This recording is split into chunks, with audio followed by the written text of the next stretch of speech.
إن الله وملائكته يصلون على النبي يا أيها الذين آمنوا صلوا عليه وسلموا تسليما اللهم صل على سيدنا ومولانا محمد معدن الجود والكرم وآله وأصحابه الكرام وابنه الكريم وبارك وسلم صلاة دائمة سرمدا أبدا بحمدی تعالی و بکرم مصطفیٰ صلی اللہ علیہ وسلم. آج کی شب میں قرآن عظیم کے 4 پارے مکمل ہو چکے ہیں. اللہ عز و جل بقیہ قرآن کو ہمیں صحیح تجوید کے ساتھ پڑھنے اور آپ سب کو سماعت کرنے کی توفیق عطا فرمائے. عزیزان گرامی، آج ہم نے سورہ آل عمران کی مکمل تلاوت کر لی اور پھر اس کے ساتھ ہی سورہ نساء کی بھی کچھ آیتیں تلاوت ہوئیں. سورہ بقرہ کے بعد بڑی صورتوں میں سورہ آل عمران ہے. آل عمران اس کا کیا مطلب ہے؟ عمران کون ہے؟ یہ آل کون ہے؟ یہ حضرت عیسیٰ علیہ السلام کے نانا، ان کا نام عمران تھا، یعنی حضرت بی بی مریم کے والد. حضرت عیسیٰ علیہ السلام کی ماں ہے سیدہ بی بی مریم. حضرت مریم کے والد تھے عمران. ہوا یہ تھا کہ عمران اور ان کی بیوی حنہ یہ دونوں لا ولد تھے، اولاد نہیں تھیں. کافی سالوں تک، یہاں تک کہ ان کا بڑھاپا آ گیا، ان کو اولاد نہیں تھی. کس کو؟ عمران اور حنہ کو. ایک دن حضرت حنہ نے اللہ تعالیٰ کی بارگاہ میں اپنے بڑھاپے کے زمانے میں یہ نذر کر لیا، منت کر لیا کہ اے اللہ، تو مجھے اگر بیٹا دے گا تو میں تیرے گھر بیت المقدس کے لیے وہ بیٹا وقف کر دوں گی. انی نذرت لک ما فی بطنی محررا فتقبل منی. یہ کون؟ عمران کی بیوی حضرت حنہ، حضرت عمران کی بیوی حنہ. انہوں نے نذر کیا، منت کیا. یہاں سے نذر کرنا اور منت کرنا قرآن پاک سے ثابت ہے، لیکن منت کا وہ طریقہ نہیں جو آپ نے ایجاد کر لیا کہ کہیں تالا لگا دیں گے اور دھاگا باندھ دیں گے تو منت ہو گئی. منت تو اللہ تعالیٰ کی بارگاہ سے ہے، نذر شرعی. ہاں، اولیاء کاملین کے دربار میں بھی ہم عہد کرتے ہیں، کیونکہ اولیاء کو اللہ تعالیٰ نے تصرف عطا کیا ہے، وہ سفارش کرتے اللہ کی بارگاہ میں. تو نذر جو شرعی ہے وہ قرآن سے جو ثابت ہے وہ یہ ہے کہ اللہ کی بارگاہ میں یوں نیت کر سکیں آپ، یوں نذر کر سکتے ہیں آپ کہ اے مولا، اگر مجھے اولاد ہو گئی تو میں مسجد بنا دوں گا، یا مسجد کے لیے فلاں چیز وقف کر دوں گا، یا ایک قرآن پاک مکمل تلاوت کروں گا، یا 10 روزے رکھوں گا، یا 10 مسکینوں کو کھانا کھلاؤں گا. یہ ہوتی ہے منت کے طریقے. آپ تو شارٹ کٹ ڈھونڈتے ہیں نا، آسان چاہیے. منت ایسی کرو، خالی دھاگا باندھ دوں گا یا چادر چڑھا دوں گا جس میں محنت کچھ نہ لگے. ارے نذر کا طریقہ یہ تھا کہ آپ روزہ رکھنے کی نیت کر لیتے کہ اگر میرا فلاں کام ہو گیا تو میں 10 روزے رکھوں گا، یا کم سے کم 3 روزے رکھوں گا، یا ایک قرآن پاک پڑھوں گا، یا 100 رکعت نماز ادا کروں گا. نذر کرنے کے یہ طریقے. حضرت حنہ نے جو نذر کیا، منت کیا، وہ کیا کہ اے اللہ، اگر تو مجھے بیٹا دے گا تو میں وہ بیٹا بیت المقدس کے لیے وقف کر دوں گی. پہلی بات تو اولاد ہے نہیں، بڑھاپے میں جا کر اگر بیٹا ہو بھی گیا تو وہ تیری بارگاہ میں وقف کروں گی. یہ ہے نذر اور اللہ تعالیٰ سے محبت کا طریقہ. اور قرآن کہتا ہے کہ حضرت حنہ حاملہ ہو گئی، بچے کے آثار نظر آئے بڑھاپے کی عمر میں. فلما وضعتها پھر جب بچے کی ولادت ہوئی تو بیٹا نہیں ہوا، بیٹی ہوئی. انہوں نے نظر کیا کیا تھا؟ بیٹا ہوگا تو بیت المقدس میں وقف کروں گی، لیکن کیا ہوئی؟ بیٹی ہوئی. قالت رب انی وضعتها انثى، کہنے لگی اے اللہ میں تو بیٹی کو جنم دے دی، میں نے تو بیٹی جنم دیا.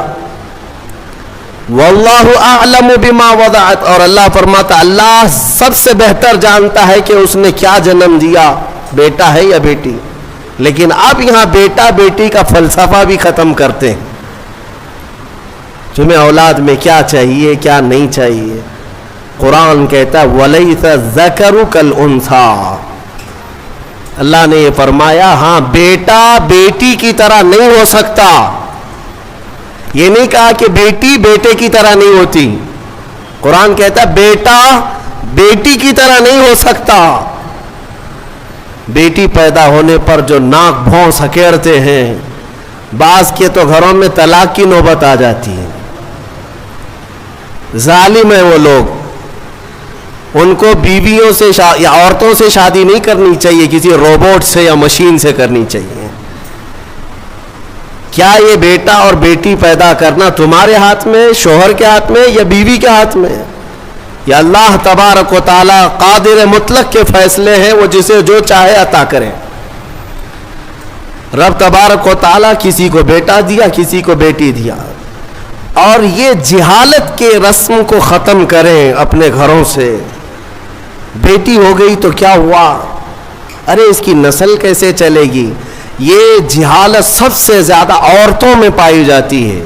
عورتوں میں تانے مارنا ان عورتوں کو جن کے ہاں بیٹیاں ہوتی ہیں کہ ایک ہوئی، اچھا 2 ہوئی بیٹیاں، 3 ہوئی، 4 ہوئی بیٹیاں.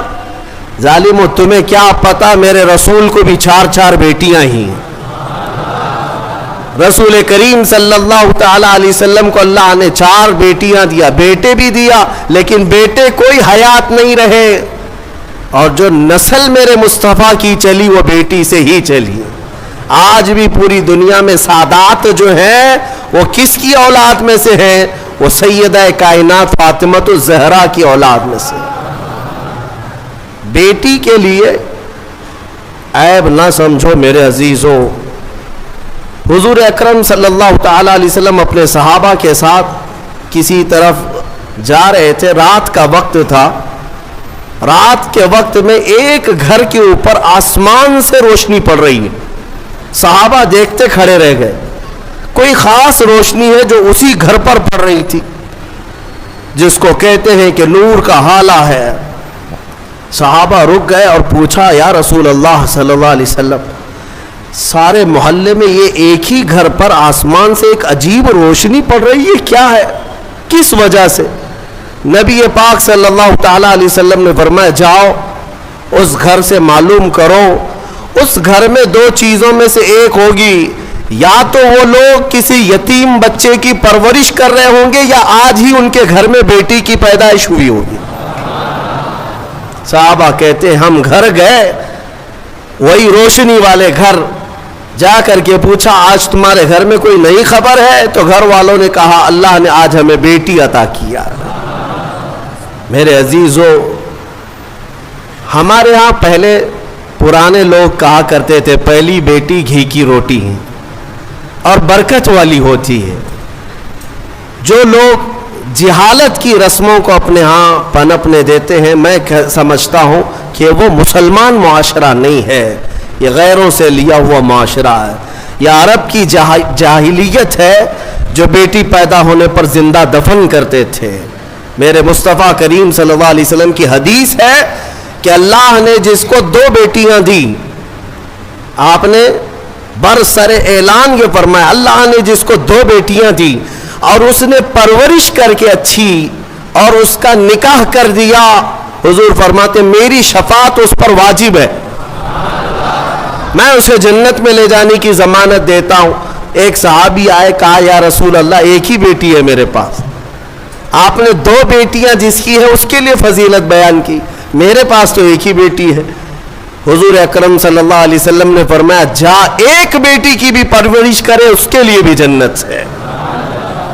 تو تو یہ ہمارے مذہب میں ہماری شریعت میں بیٹا بیٹی کا یہ فلسفہ نہیں.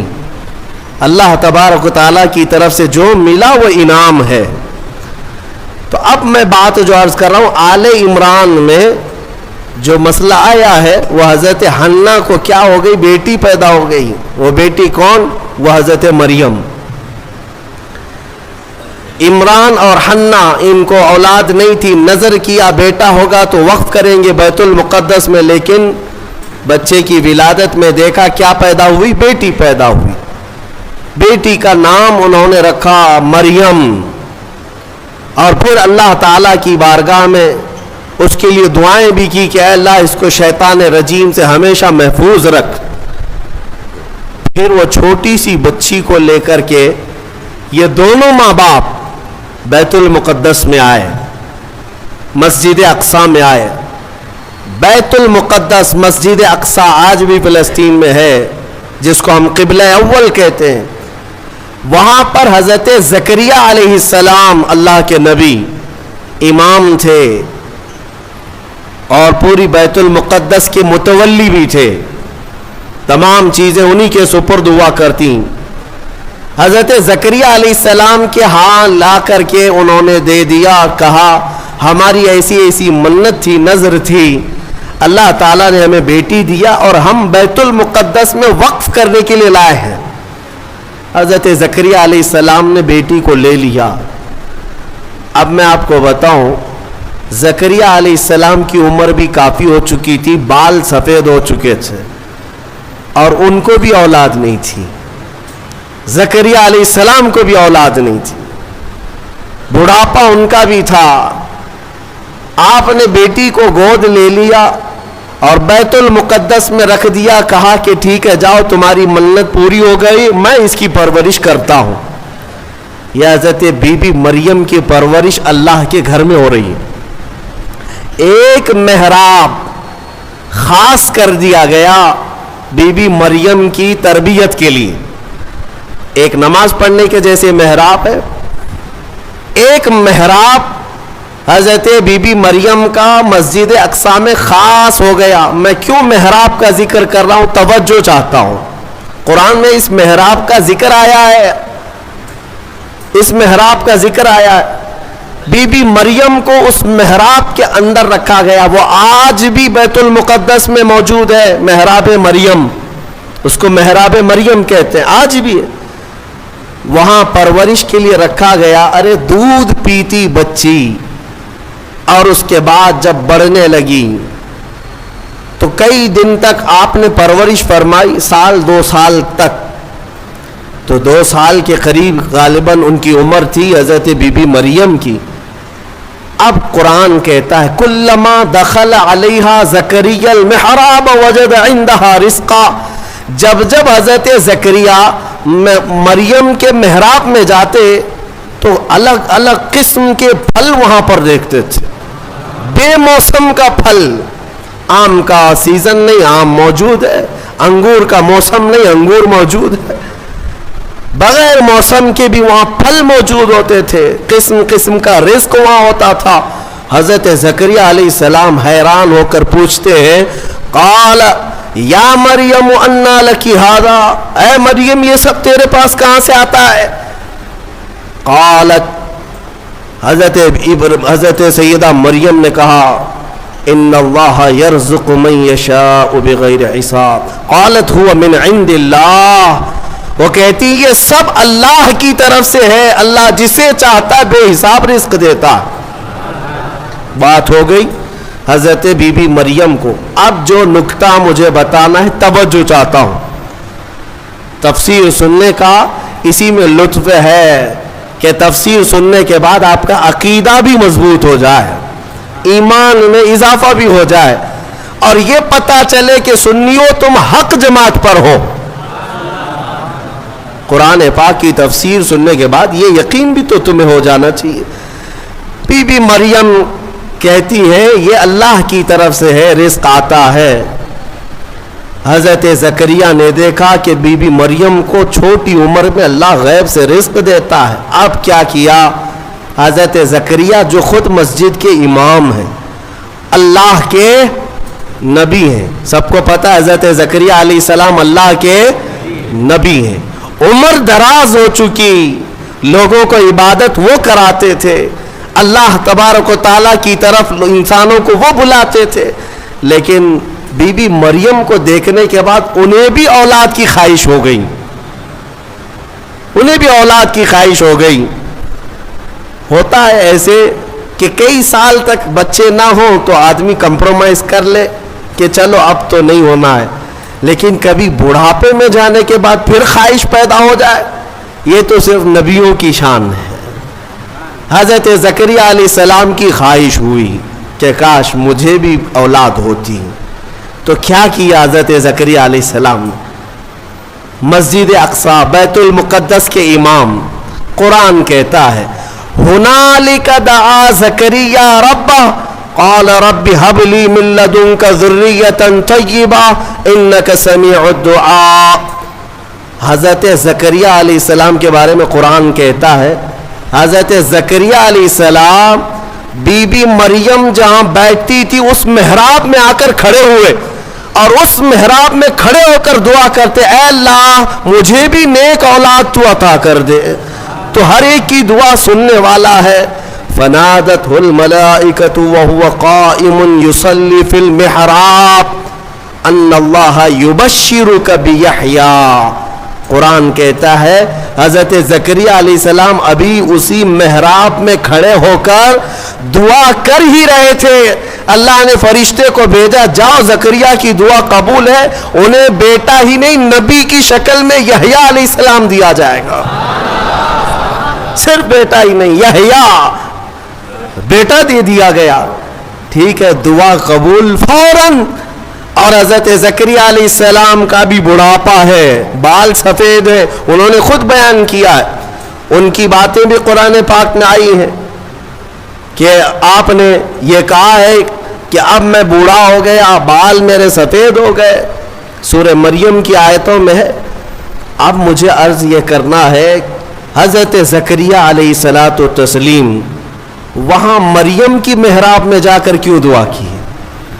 پوری مسجد ہے نا بیت المقدس، پوری مسجد ہے، کسی بھی علاقے میں بیٹھ کر کے دعا کرتے، کسی بھی خطے پر، کسی بھی مصلی پر، مریم جہاں ہے اس مصلی پر یا اس محراب پر کیوں کھڑے ہو کر دعا کیا؟ یہی سنیوں تمہیں عقیدہ میں بتانا چاہتا ہوں، اللہ والے جہاں ہوتے ہیں وہاں دعائیں قبول ہوتی ہیں۔ اجمیر میں جا کر دعا کرنے کے لیے اعلیٰ حضرت فاضل بریلوی رضی اللہ تعالیٰ عنہ نے فتاوی رضویہ شریف میں لکھا ہے، ہندوستان میں اگر کچھ علاقے ہیں جہاں پر دعائیں تیز قبول ہوتی ہیں تو ان میں ایک جگہ ہے خواجہ اجمیری غریب نواز کا دربار۔ اعلیٰ حضرت نے لکھا ہے۔ میرے عزیزوں، کیوں؟ یہ قرآن سے ثابت ہے۔ لوگ یہی کہتے ہیں نا اولیاء کے دربار میں جا کر کے پکارتے ہو، کیا مسجد میں نہیں پکارے؟ زکریا علیہ السلام سے کہو، وہ خود مسجد کے امام تھے، مصلی پر اپنے بیٹھ کر کے دعا کرتے۔ نہیں، نبی نے بھی یہ سکھایا کہ اللہ تبارک و تعالیٰ جسے پسند کرتا ہے اس جگہ کھڑے ہو کر دعا کرو گے تو اللہ دعا قبول فرماتا ہے۔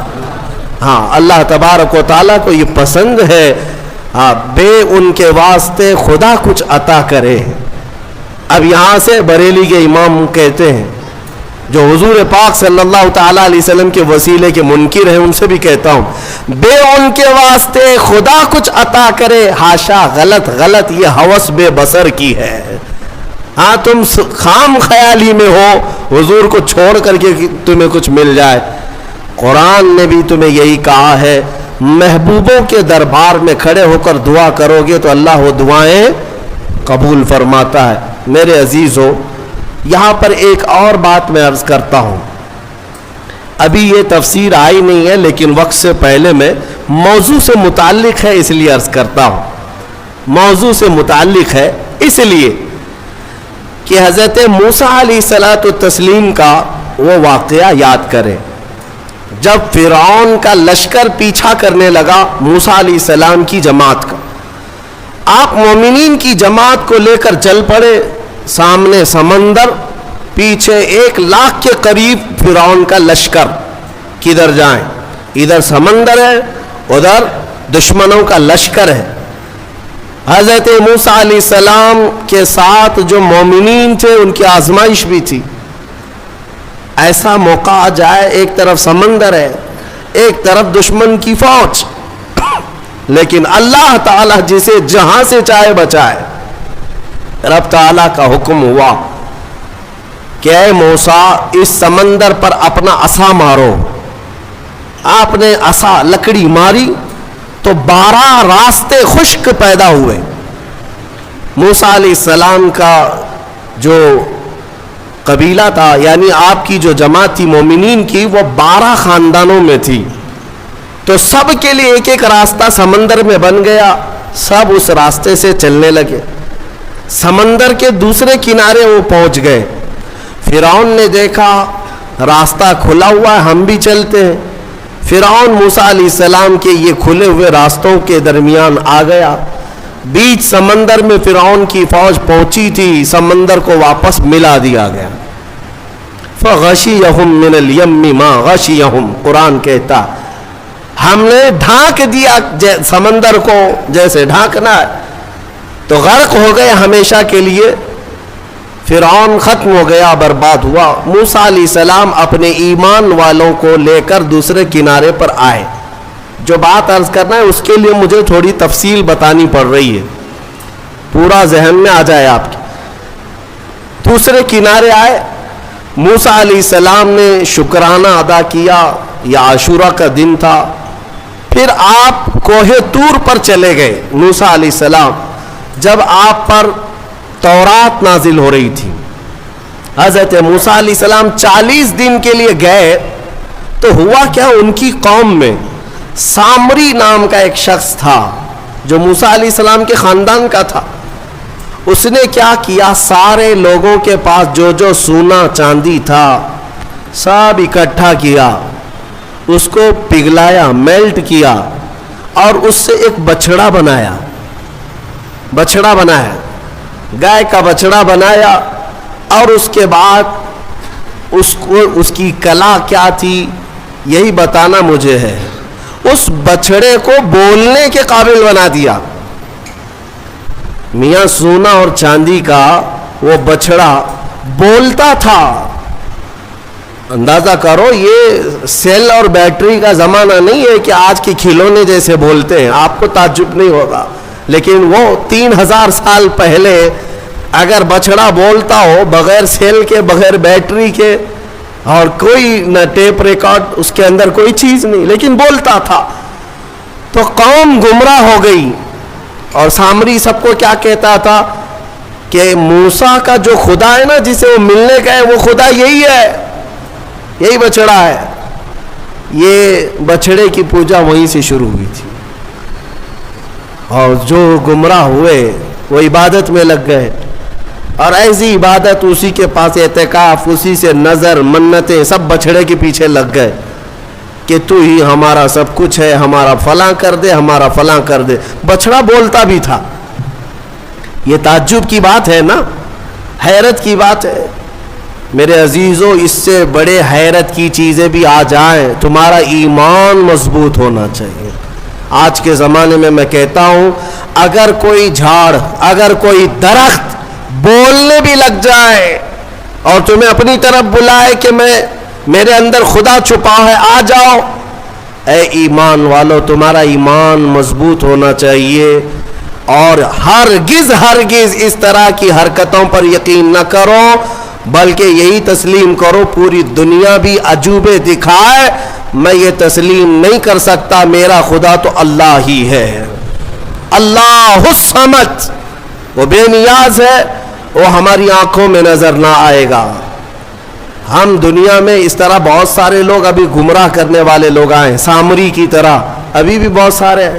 سوشل میڈیا میں بھی بہت سارے سامری گھسے ہوئے جو سنیوں کے عقیدے کو کیپچر کر رہے ہیں کہ خدا ہمارے پیر صاحب کے اندر آیا ہے. کبھی کوئی پیر صاحب مرید کرنے سے پہلے یہ بتا دیتے ہیں میں تمہیں خدا دکھا کر مرید کروں گا. اور کہاں دکھاتے ہیں؟ ارے بکرے کے بھیجے میں دکھاتے ہیں. ہاں یہ سنا ہے آپ نے. ایک صاحب ہمارے پاس آئے, انہوں نے کہا تھا ہمارے پیر صاحب اس وقت تک مرید نہیں کرتے جب تک خدا کو نہیں دکھاتے. ہم نے کہا کہاں دکھاتے؟ کہا بکرے کے بھیجے میں دکھاتے. کیوں؟ پیر صاحب کا فیورٹ ہے یہ بھیجے میں. یہ مجھے فلسفہ نہیں سمجھ میں آیا, بھیجے میں کیوں دکھایا جاتا ہے؟ نعوذ باللہ من ذالک, نعوذ باللہ. رسول کریم صلی اللہ تعالی علیہ وسلم کے علاوہ دنیا میں کسی نے یہ دعویٰ نہیں کیا کہ میں نے اپنی کھلی آنکھوں سے اللہ کو دیکھا ہے. کسی نے یہ دعویٰ نہیں کیا. ہاں, عالم خواب میں, عالم وجد میں اگر اللہ نے اپنی تجلیات کسی ولی کو دکھایا تو اس کا ہم انکار نہیں کرتے, لیکن یہ جو حرکتیں ہیں یہ گمراہی ہے میرے عزیز, یہ گمراہی ہے. تو سامری نے یہ کام کیا. بات طویل ہو جا رہی ہے, جو بات کہنی تھی مجھے وہ بہت قریب میں لے آتا ہوں. سب پوجا پاٹ میں لگ گئے, عبادت میں لگ گئے, اللہ کی عبادت سے دور بچڑے کی عبادت میں لگ گئے. موسیٰ علیہ السلام جب واپس آئے تو دیکھا ان کی قوم گمراہ ہو چکی ہے. 40 دن کا جو گیپ تھا نا, یہ قوم کو گمراہ کر گیا. اسی لیے بزرگوں نے فرمایا کہ جو عالم دین ہے یا مبلغ اسلام ہے وہ اپنی قوم سے زیادہ دور نہ رہا کرے. قوم کے اندر ہمیشہ نصیحت کرنے والا ہونا چاہیے, ورنہ گمراہ ہو جائے گی. موسیٰ علیہ السلام کی قوم جب گمراہ ہوئی تو موسیٰ علیہ السلام جلال میں آئے اور حکم تو ان کے لیے بہت سخت نازل ہوا جو بچڑے کی پوجا میں لگے. سامری کو پکڑا موسیٰ علیہ السلام, کہا یہ بتا تو نے یہ کیا کیسے؟ بات جو کہنی ہے وہ یہی ہے. کہا تو نے یہ کیسے کیا؟ سب کا سونا چاندی میلٹ کیا, بنایا بچڑا ٹھیک ہے, لیکن یہ بولنے کے قابل کیسے کیا؟ اب سامری کا جواب سنیں. سامری کہتا ہے قال بصرت بما لم يبصروا به فقبضت قبضة من اثر الرسول فنبذتها وكذلك سولت لي نفسي. کہتا ہے جب آپ سمندر کے راستے میں چل رہے تھے نا, موسیٰ علیہ السلام چل رہے تھے, سامری کہتا ہے میں نے ایک چیز دیکھی جو لوگوں نے نہیں دیکھا. میں نے دیکھا, دوسرے لوگوں نے نہیں دیکھا. کہا کیا دیکھا تو نے؟ کہا آپ کے گھوڑے کی نکیل پکڑ کر سامنے ایک فرشتہ چل رہا تھا. حضرت موسیٰ علیہ السلام نے کہا ہاں وہ جبرائیل علیہ السلام تھے. جبرائیل علیہ السلام آئے تھے جب راستہ عبور کر رہے تھے. تو سامری کہتا ہے میں دیکھ رہا تھا آپ کے آگے آگے ایک فرشتہ چل رہا تھا. تو موسیٰ علیہ السلام نے کہا تو پھر کیا کیا؟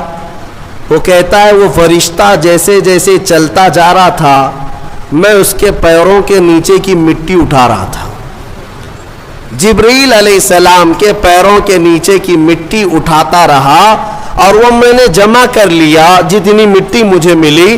اور جب کنارے پر آئے اور آپ گئے تھے کوہ طور, میں نے اس بچڑے کو بنا کر کے اس کے منہ کے اندر یہ مٹی ڈال دی تو وہ بولنے کے قابل ہوا. وَكَذَلِكَ سَوَّلَتْ لِي نَفْسِي. وہ کہتا ہے ایسے میرے کام بن گیا, اس مٹی کا ہی اثر ہے.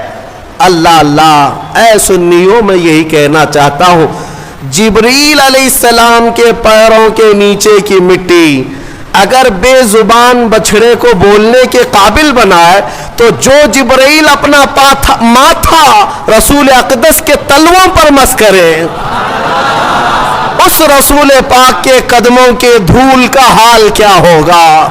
کھائی قرآن خاک گزر کی قسم, اس کفے پاک کی حرمت پہ لاکھوں سلام.